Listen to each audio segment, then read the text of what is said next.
Sejam bem-vindos mais uma vez ao canal do professor Anatólio Arce. Vamos dar continuidade à nossa série de resolução de questões do Magistério História da SFSEX. Ao contrário do vídeo anterior, nesse vídeo nós vamos iniciar uma série da prova de 2020, certo? Aquela nós resolvemos as provas de 2019. Essa é a prova de 2020. Nós vamos resolver apenas o conhecimento específico de História das questões da SFSEX Magistério História 2020. E no vídeo de hoje nós vamos resolver as questões 41, 42, 43, 44 e 45. Então, sem mais delongas, nós vamos agora iniciar com a questão 41. A questão 41, ela pode ser resolvida com a leitura do livro Domínios da História, organizado pelos historiadores Ciro Flammarion Cardoso e Ronaldo Weinfans. Como que essa questão ela foi colocada? Vamos analisá-la primeiro. É muito importante ler o enunciado com atenção em questões desse tipo. Vamos lá. Questão 41. Baseando-se em síntese de minha autoria já antiga, eis aqui o que vejo como pontos básicos quanto à tendência à hora em foco. Vamos lá.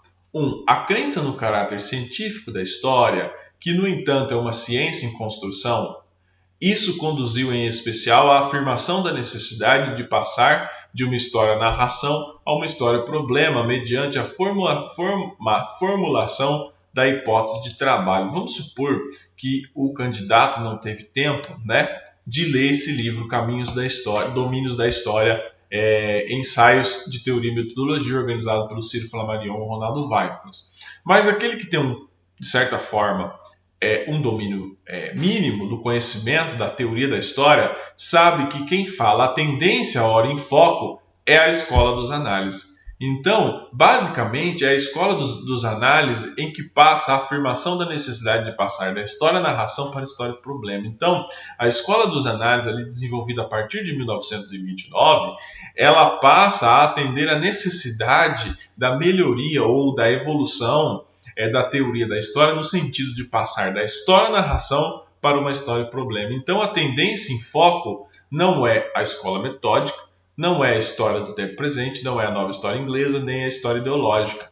É a escola dos análises, ou École des Analyses, certo? Então, a escola dos análises ela vai ter como preocupação, uma de suas preocupações, além de toda a redefinição das fontes que eram utilizadas, da narração, da história-narração, da passagem da história-narração para a história-problema, sendo assim, na questão 41, a alternativa correta é a letra E. Vamos agora à questão 42. A questão 42 ela está baseada no livro Fontes Históricas, organizados pela Carla Pinsky.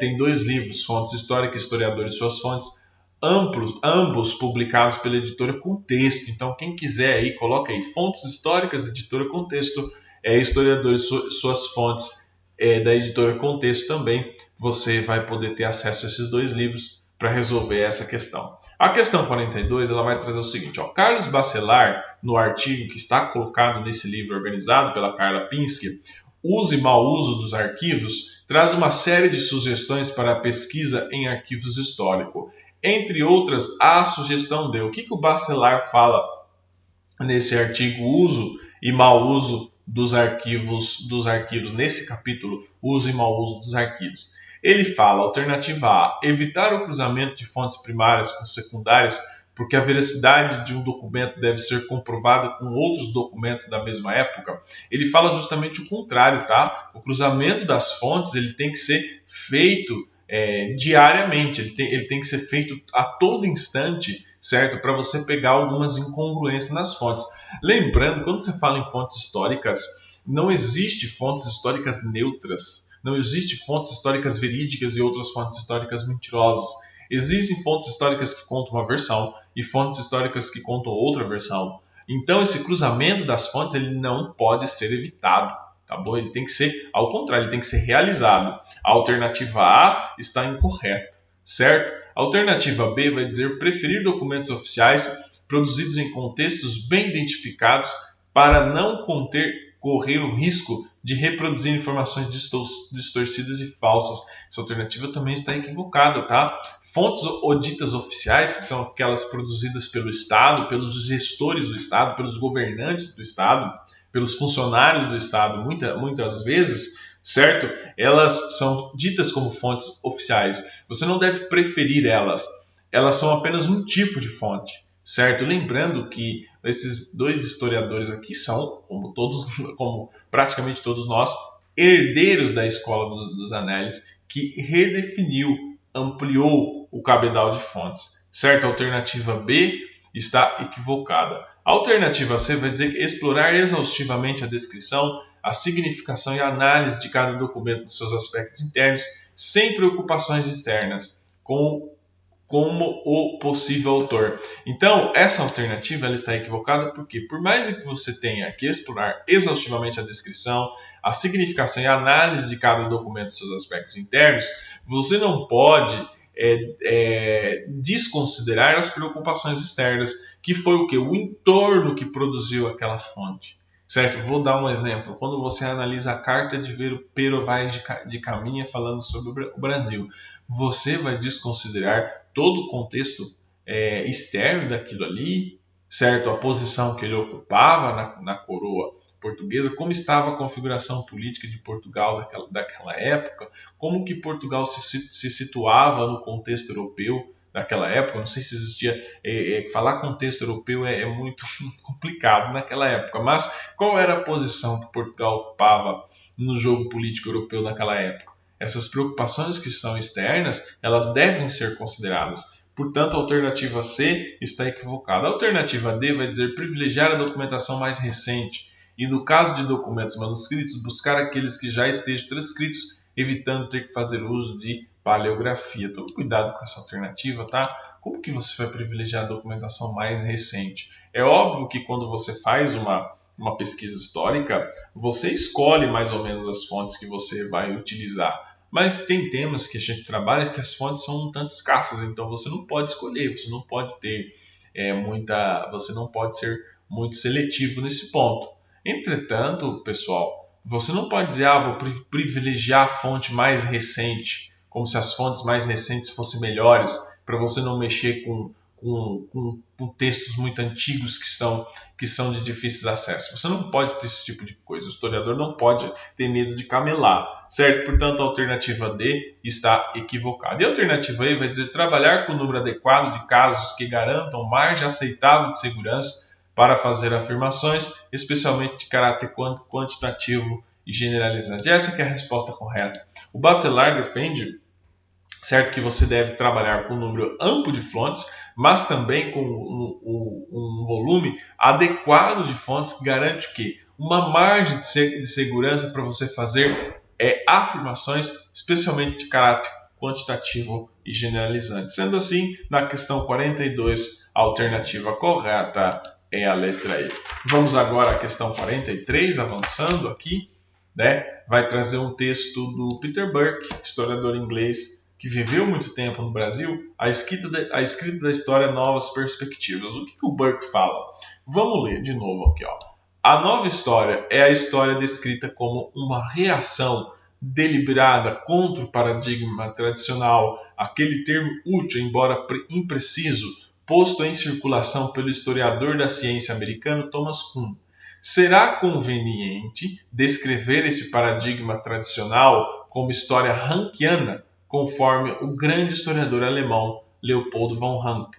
Em prol da simplicidade e da clareza, o contraste entre a história e a nova história pode ser resumida em 6 pontos. Então vamos lá. Segundo Burke, a história tradicional, olha o que é a questão, a chave do entendimento dessa questão. Primeiro, você precisa saber quem é Peter Burke. Peter Burke, historiador inglês, não é o Edmund Burke, aquele que escreveu sobre a Revolução na França, um grande expoente do conservadorismo mais intelectualizado, não esse conservadorismo aí de quem não lê nada, né? Então, sempre não pode confundir o Edmund Burke, que viveu lá no século XVIII, com o Peter Burke, que viveu aqui no século XX, certo? Historiador inglês que refletia muito sobre a escrita da história.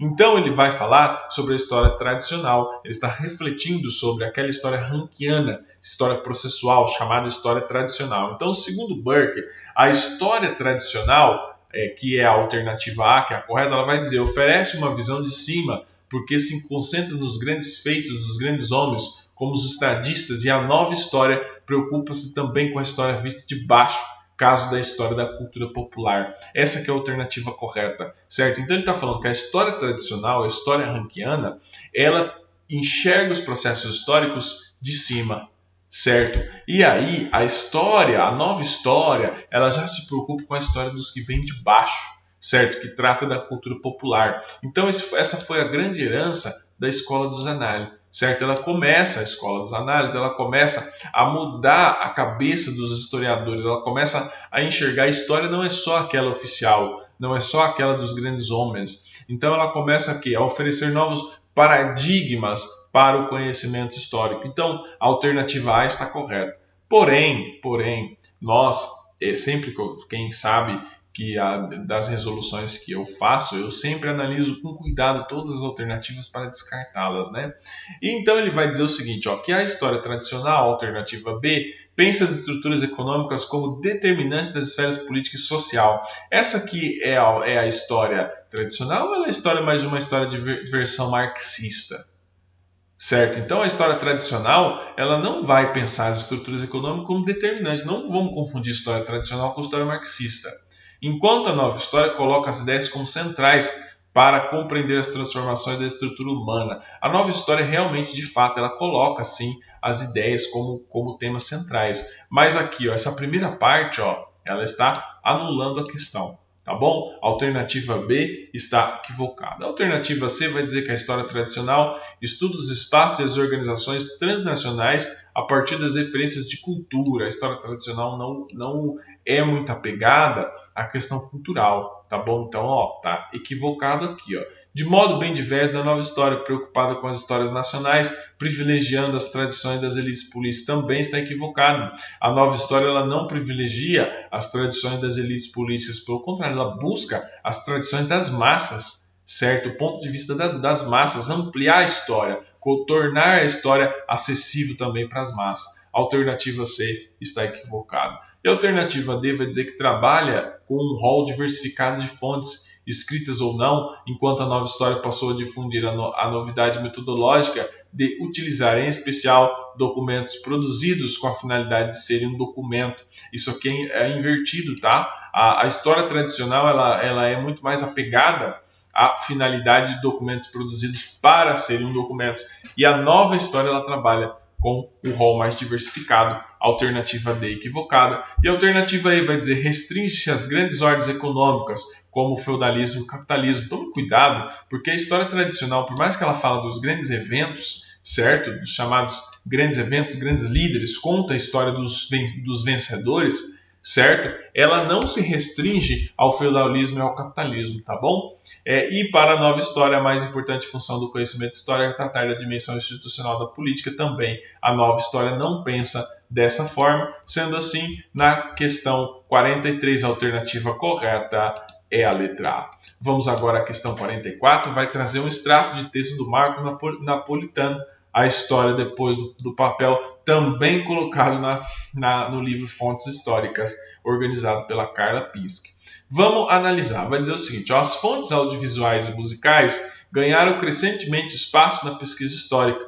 Do ponto de vista metodológico, são vistas pelos historiadores como fontes primárias novas, desafiadoras, mas seu estatuto é paradoxal. Por outro lado, as fontes audiovisuais, cinema, televisão e registros sonoros em geral, são consideradas por alguns, tradicional e erroneamente, testemunhos quase diretos e objetivos da história, de alto poder ilustrativo, sobretudo quando possuem um caráter estritamente documental, qual seja o registro direto de eventos e personagens históricos. Por outro lado, as fontes audiovisuais de natureza assumidamente artística, filmes de ficção, teledramaturgia, canções e peças de teatro são percebidas muitas vezes sob o estigma da subjetividade absoluta, impressões estéticas e de fatos sociais objetivos que lhes são exteriores. Acerca dessa discussão, Napolitano entende que o historiador deve considerar as fontes audiovisuais e musicais como? O que ele está falando? O que o Marcos Napolitano fala no tocante às fontes audiovisuais e musicais? Você tem que partir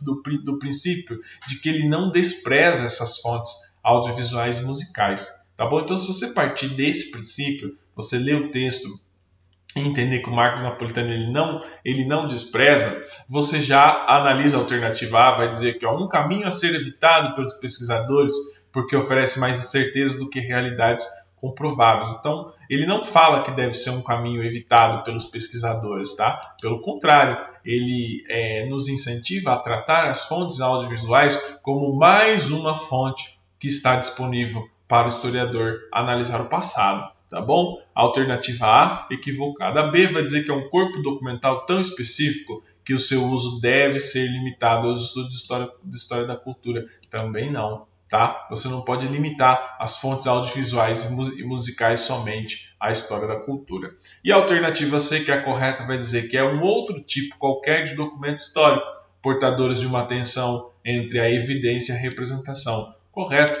ele nos incentiva a tratar as fontes audiovisuais e musicais como mais um tipo de documento histórico, como outro tipo qualquer de documento histórico. Alternativa C, correto. E a alternativa D vai dizer que é um recurso que necessita ser utilizado em contextos nos quais não existem fontes confiáveis disponíveis. Também não. Você não pode utilizar as fontes audiovisuais para substituir musicais, para substituir cenários ou contextos em que não existam outras fontes, certo? Ele não pode ser um substitutivo. A alternativa D está equivocada. E a alternativa E vai dizer um canal de informação essencial para que o historiador possa desvendar a verdade histórica. Tome cuidado com essa alternativa, tá? Todas as alternativas que falam de verdade histórica, alia a história com verdade, está equivocado. Os historiadores da atualidade não gostam de atrelar história com verdade, certo? Como se a história fosse o que? Um juiz que vai julgar as pessoas que viveram no passado. Essa não é